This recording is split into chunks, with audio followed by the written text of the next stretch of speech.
Right. 2 tribes go to war. A point is all that you can score. Don't worry, I'm not going to start singing, I'm not at work now. But who are the 2 tribes and why have they gone to war? The 2 tribes are Roman Christianity versus Orthodox Christianity. And this war has been going on for at least the last 1500 years. Right, so let's have a quick look at the 2 sides. In the blue corner we have Roman Christianity.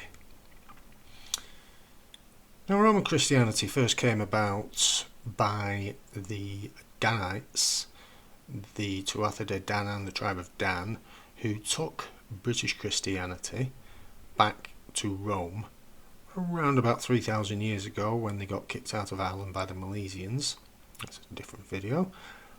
And plagiarised British Christianity, aka paganism, into Roman Christianity. We know it was the Danites that did this because everywhere they go they leave their emblems. So in Rome we have the Danites serpent from when Dan was turned into a serpent and had to sit at the side of the road biting horses' heels.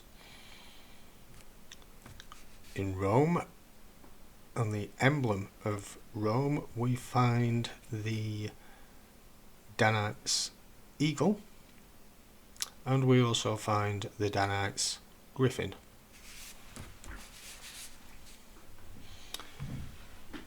Right. In 325 AD, Rome created what was called the Council of Nicaea, and this is when Roman Christianity became official, when the teachings and the scriptures were all brought together to create a organised religion with a name. 1100 to 1300 AD, Rome carried out the Crusades in the Middle East. This was to create a Holy Land, a complete fabrication, a circus tent, but they needed somewhere to place Christianity, completely in the opposite direction of Britain, taking all the place names, deities, and dumping them all out in the Middle East, calling it the Holy Land, and that was the centre of Christianity. We know all about the Crusades from Hollywood. We've been educated by Hollywood. Kingdom of Heaven, the Crusades, the Crusades, the Crusades, one film after another, the Crusades, all out in the Middle East, showing how Christianity created a Holy Land, and the land of milk and honey, as stated from in the Bible, is actually Ireland, unless we have 2 places called the land of milk and honey. In around 1200 AD, the Crusaders returned from the Middle East, and they were rewarded by becoming the black nobility. The black nobility of Venice. Well, that was the main headquarters initially. The reward of this was to become the European royal families. This is why the British royal family is directly related back to the Habsburgs of Vienna. And why all the European royal families are all related. You can trace all the bloodlines back to Vienna and Venice. They also became the banking families of the world. So these are your Rothschilds, etc. So once you've controlled the royal families, once you've controlled the bankings of all the countries, then you basically control the world. Just as an interesting one, we talk about Venice. The leader of the elites in Venice was a chap called the Doge. I think Elon Musk. We know the Tuatha De Danann took British Christianity to Venice, who ended up being the black nobility, because Venice, we have the people who live there are called the Venetians. Turns out that the word Ven is an Irish word meaning sun. Venetian, so that means son of Cian. If we look back to the Tuatha De Danann, then Cian was Lu's dad. Cian in the Bible was Cain. Cian came from Ireland, so the Canaanites lived in Ireland. So when the Israelites got back from Egypt, they walked into the land of Cain, Ireland.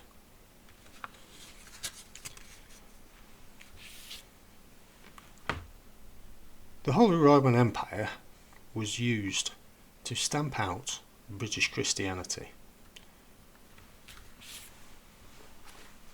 rewrite history, leading through to these people today, who we call the elites, the cabal, the neocons, the Zionists, the trilateral states, the Masons, the Tavistock, the Fabian Society. We use different words, kind of referring to the same people, but it's not any one of these things, it's all of them, a small part of all of them. So using any one term is correct, but using any one term is also wrong. The entire thing is a bloodline. Right, in the red corner we find British Orthodox Christianity, the home of Christianity. So we use the word Christianity as the organised version of what it is. If we go back to Ireland 6,000 to 10,000 years ago, when Ireland used to be Atlantis, these stories were just created to remember what the knowledge they had and what they saw. So predominantly the vast majority of all biblical scriptures are based around biology and astrotheology. So 6,000 years ago, when Atlantis Island was destroyed by the tsunamis, the Staragoslides, this is when the people moved out of Ireland, the Aryans, the sea people, fallen angels, Anunnaki, whatever name you want to use. Again, I'm going to do a video on that. They went out, and they went out around the world. They went out to re-educate the survivors after the Great Flood. This is why they keep turning up in countries 6,000 years ago. It's white skin, red haired, blue, green eyed people who brought handbags and advanced knowledge. These were all the same people, and they went out to re-educate the planet 6,000 years ago from the knowledge that it lost. One of the main places they went to was to Egypt, and they went to restart Egypt. Egypt had been there pre-dynastic, before the Great Flood. It got trashed, it hadn't been repaired, so the Aryans went to Egypt to restart Egypt and to perfect the stories that they had created when they were back in Ireland. This went on to become organised religion and the mystery schools. So the organised religion was based more about the story side of what the stories were, and the mystery schools were based around the reality of what the stories were based upon. But they were all still just stories. Here we have so one of the oldest organised religions will be based around the Gnosticism, where we find books like the Nag Hammadi and the Kolbrin Bible. So at the end of the 18th dynasty, with Akhenaten rebelling, trying to restart the original teachings after the priest classes had poisoned it for themselves and manipulated it and turned it into something completely different. The Israelites, the Aryans, whatever you want to call them, got booted out of Egypt. So the first place they headed was back to the land of milk and honey, the Holy Land, from where they came, Britain, Ireland. This was around 3,500 years ago. This was about the time when it was the creation of the Irish Church of Iesu Christos. Organised religion. Again, even British Orthadox Christianity is still based around the stories, they both are. But this was more pure to the truth than something that was just created for control. Again, this was about 3,500 years ago. The first people back were actually the Tuathas. They stayed in Ireland for only a few hundred years before they got kicked out by the Milesians about 3,000 years ago and headed off straight back to the Mediterranean, taking British Christianity. So if we look at the title, the Irish Church of Iesu Christos, if we take the word Iesa, I-E-S-A, and translate that directly from Irish to English, we get the word Jesus. So the word Jesus was taken directly from the word Iesa.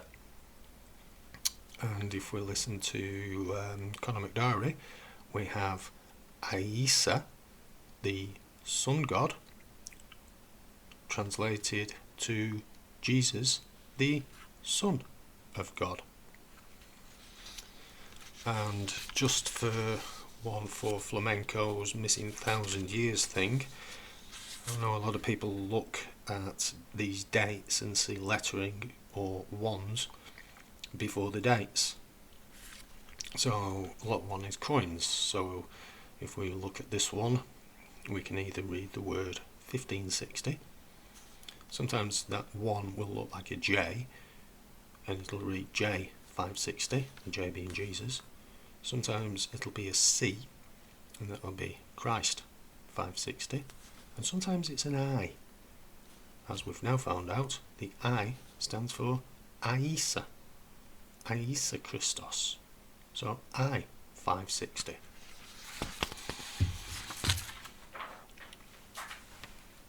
So after the Danites had gone back to Rome and plagiarised British Christianity into Roman Christianity, British Christianity actually spread out across the whole planet at this time,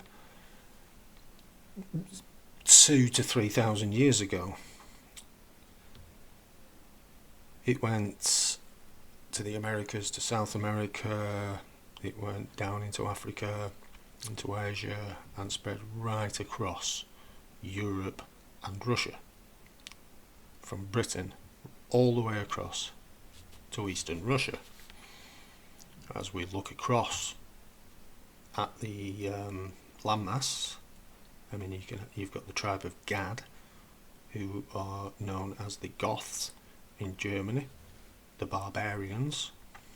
Barbar is Irish for beard, so we have the barbarians, the barbarians, the bearded Aryans, the Irish with beards. We have the tribe of Asher, who are known as the Vandals. As we know, they like to call themselves the Kings. We have the Hazars, the Polish winged Hazars, the Khazars, the Tsars. As we know, it went right across Russia. We also find the Tartarians, the Tartan Aryans from Tara. Again, that's going to be another video, breaking down who them lot were. We also have the Mongols. So we have Genghis Khan. Khan means king. Khan is taken from Cain. Cain is taken from Cyan. Turns out that Genghis Khan had red hair, white skin and green eyes, which is the R1b gene, which comes from Ireland. So his gene and his name and everything comes from Ireland, and they're also supposed to be genius horse riders. And talking about genius horse riders in Russian history, we also find the Scythians. Whereas in the circus version of accounts, the Scythians came from the steppe. Correct. But before the steppe, the Scythians came from Skye, the Isle of Skye. And you can prove that if you want to have a look into a book called We're the Scythians, which was launched at Roslin Chapel and banned by the CIA the day after. But you can find a copy online if you want to look up that piece of work. Right, those are the two tribes. When did they go to war?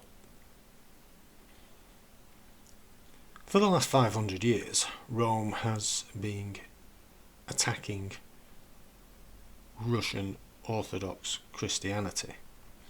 This is because this takes us up to from about 1500 through to today, the last 500 years. So for the first 1500 years, say 0 to 1500 years, Rome had infiltrated and eradicated virtually all of British Christianity from right across Western Europe, using the banking families, the royal families, all controls. So basically all of Europe was under the control of Roman Christianity, and the only place that it was surviving was in Russia under Russian Orthodox Christianity. But it still surviving in Russia meant that Roman Christianity still had an enemy and still needed to wipe it out. So going back to 1600, Poland attacked. 1700, Sweden attacked. 1800, France attacked. 1850, Britain and France attacked in the Crimea. 1914, World War I with Germany. 1941, World War II with Germany and Barbarossa. 2014, NATO and the Ukraine attacked. All these attacks were all carried out and organised by Roman Christianity. So let's have a look at 3 of these attacks. The first and most obvious one will be Napoleon, 1812. The plan was kick in the Russian door, defeat a weak Russian army, march to Moscow to accept surrender, rob the country bare, and destroy Orthodox Christianity. They were going to do this with the use of Napoleon's Grand Armée, the biggest army that had ever been created in history, with the best leaders that had ever been created in history. France puts this down as being a French army, but if we actually look, the army was made up of France, Poles, Austrians, Italians, Bavarians, Saxons, Prussians, Westphalians, which is German, Swiss, Danes, Spaniards, Portuguese, Croats and the Irish. It wasn't a French army, it was a European Roman army. And the Russian people actually called this war the First Patriotic War. So everyone knows roughly about the history of Napoleon and what actually happened. So a brief summary of how they lost. They underestimated Russia's will to fight. They underestimated the size of the Russian army. They underestimated the size of Russia. They underestimated the Russian weather and the amount of logistics that they will be needing to carry out such a big offensive. They went in underprepared, overconfident, and lost basically because of ignorant narcissism and no plan B. Just before anyone dives in the comments, yes, I know all about Napoleon fighting with the Russians against the Tartarians, but again, that's for a completely different video. I'm sticking with the circus version of events that everyone knows. So that was Napoleon. Let's move to another one. Hitler. World War II. He hated Russia. So, World War II. Hitler's plan for Russia. The plan was. World War II. Hitler's plan for Russia. The plan was. Kick in the Russian door. Defeat a weak Russian army. March to Moscow and accept surrender. Rob the country blind. And destroy Russian Orthodox Christianity. Hitler / Vatican's Grand Army. This time they went in with 3.5 million troops. Most people know most of the story, but they lost because they underestimated the Russians' will to fight. They underestimated the size of the Russian army. They underestimated the size of Russia. They underestimated the Russian weather and the amount of logistics needed to defeat Russia. They went in overconfident and underprepared and basically lost because of their own ignorance, their narcissism, and no plan B.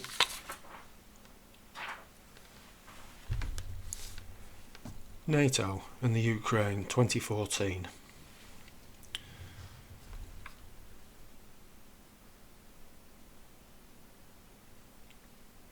Right.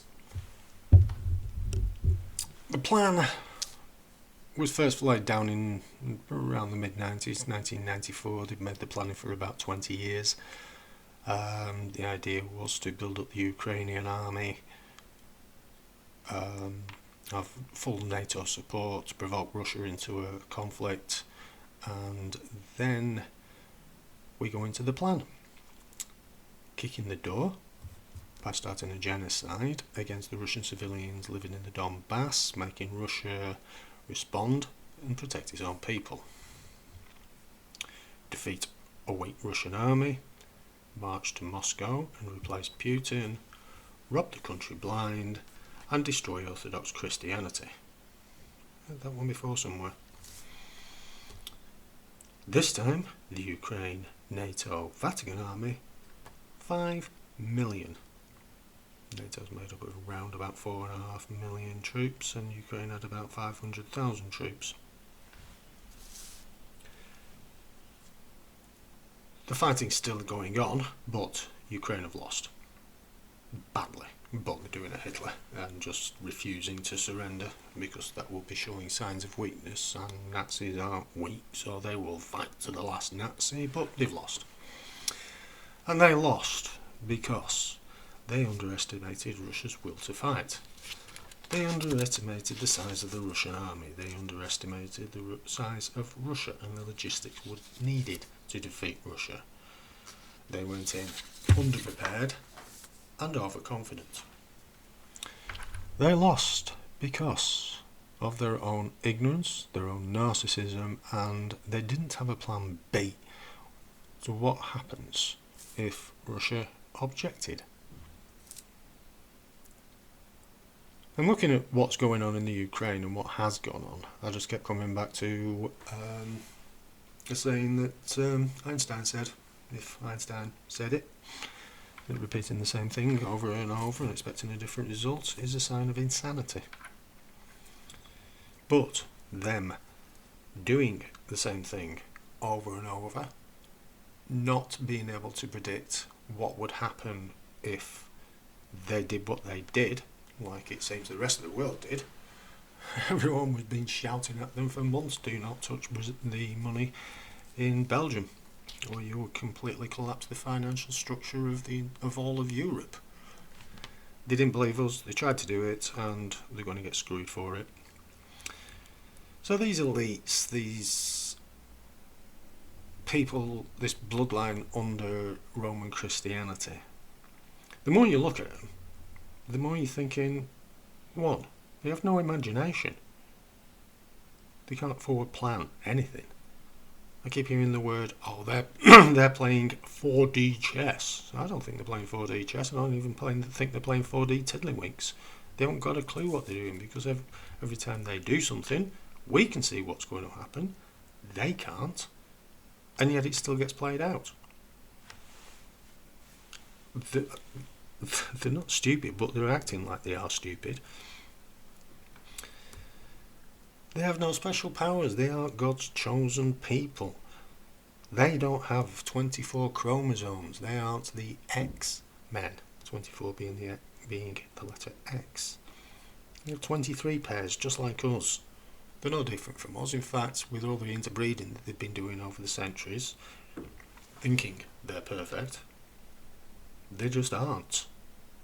And if you go and have a closer look at the people that they are, the things that they say, there's nothing clever about any of them.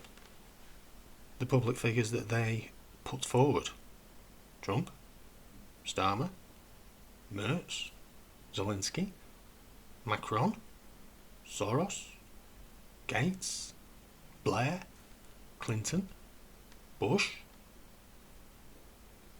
I don't see a brain cell rattling between any of them.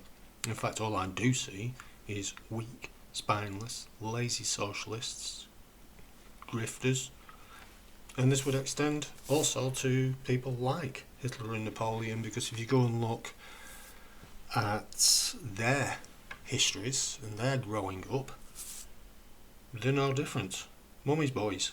Spineless little mummy's boys who aren't intelligent, never were intelligent, and were just simply chosen to act as weak puppets for Roman Christianity. And moving that on, so when you start using those sorts of names like Soros, you're also going to have to look at this New World Order. This plan that's been in the planning for hundreds of years, that's going to be forced down our necks on every human across the planet, blah, blah, blah, one country, one currency, one religion, one leader. Well, they use the headlines for fear. It doesn't mean there's anything behind the headlines. They can try and manipulate people's opinions, they try and manipulate society's opinions. But when there's nothing behind the fear, and there's nothing to back it up, and everything that you can see is ill thought out, and there's no way that that can happen, so they tell us there's going to be one world religion. Okay, what world religion? How are you going to destroy Russian Orthadox Christianity when Russia is now the strongest country on the planet? The Russian people would remove Putin in a flicker if he even thought about destroying Russian Orthodox Christianity. Russia today is a Christian democratic country. Putin has to be voted in by the people. Putin's made promises to the people. If Putin breaks those promises, especially given the history of Roman Christianity and Europe, then the people would remove Putin in a flash. So as Russia is now so strong, as Roman Christianity can now do nothing against Russia or the Orthodox Christianity, right this very second I'm of the opinion that most of the planet's population actually owe Putin a great big thank you. British Orthodox Christianity re-educated the planet 6,000 years ago. Russian Orthodox Christianity saved the planet today. Two tribes went to war and Orthodox Christianity won.